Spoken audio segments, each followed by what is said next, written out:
Hindi mo kailangan magpaliwanag sa lahat. Hindi mo kailangan patunayan kung sino ang tama at kung sino ang mali. Kung gaano man kalinis ang intensyon mo.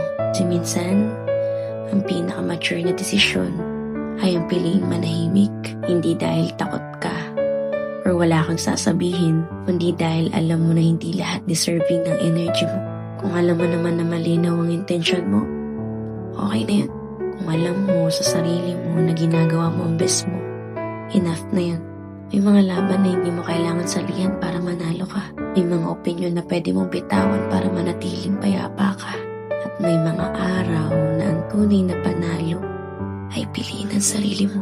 Kaya kung kailangan mo marinig to ngayon, hindi ka mali dahil pinili mo mapagod sa pag-explain.